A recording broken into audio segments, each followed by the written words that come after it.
අද කියලා දෙන්නේ අර ඩබල් ඩෑෂ් කියලා මම වීඩියෝ එකක් කරා කලින්. ඒක තවත් යූස් වෙන ප්‍රැක්ටිකල් සිටුේෂන් එකක් තමයි කියලා දෙන්න යන්නේ. ඒකෙදි අපි ඩබල් ඩෑෂ් යූස් කරේ සාමාන්‍යයෙන් නම්බර්ස් වල තියෙන එරර්ස්. ඒ කියන්නේ ටෙක්ස්ට් ෆෝමැට් එකට තිබුණොත් කම එකක් එන්ටර් වෙලා තිබ්බොත් කොහොමද ඒ වගේ නම්බර්ස් වලත් අපි සම් එක ගන්න කියන එක. මෙතනත් ඒ වගේම දෙයක් තමයි කරන්නේ. මෙතන ඔයගොල්ලන් බලන්න මේ වගේ නම්බර්ස් ටිකක් තියෙනවා. එකම සෙල් එකේ නම්බර්ස් කීපයක් තියෙනවා කම එකකින් වෙන් වෙලා. අපිට ඕන මේ නම්බර්ස් කීපයම එකතු ගන්න.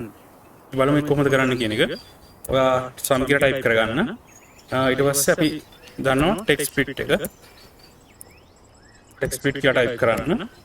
ඊට පස්සේ අපිට මොන ටෙක්ස්ට් එකද ස්පීඩ් ගන්න ඕන කියන එක සිලෙක්ට් කරන්න ඕන. ඊට පස්සේ කමා එක දාන්න. ඊට පස්සේ කියනවා කොලම් ඩිලිමිට් එක මොකද්ද?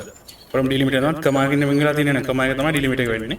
එහෙනම් ඉන්වර්ටඩ් කමාස් ඇතුලේ ඔයා කමා එක ටයිප් කරන්න.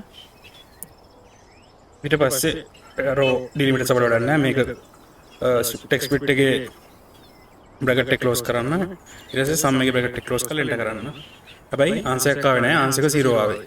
අන්න එහෙනම් මේ වගේ තැනකදී තමයි අපිට අර ඩබල් ඩෑෂ් එක මේ මැජික් එක දාන්න පුළුවන් අපිට මෙතන. එහෙනම් ඔයා මේ ටෙක්ස්ට් බිට් කියන එකට, ඒ කියන්නේ ටෙක්ස්ට් එක අපි ස්පිට් කරන්නේ. එහෙනම් අන්න එතනට ඒ කියන්නේ ටෙක්ස්ට් බිට් එක පටන් ගන්න තැනට කර්ස් එක තියලා ඔයා ඩබල් ඩෑෂ් එන්ටර් කරන්න මෙතන. ඊට පස්සේ එන්ටර් කරන්න. දැක්කද? ටෝටල් එක ආවා. ඊට පස්සේ ඔයාලට පුළුවන් මේක පහළට කොපි කරගන්න. ඒ තමයි ඩබල් ඩෑෂ් යූස් කරන්න පුළුවන් තවත් ප්‍රැක්ටිකල් සිටුේෂන් එක.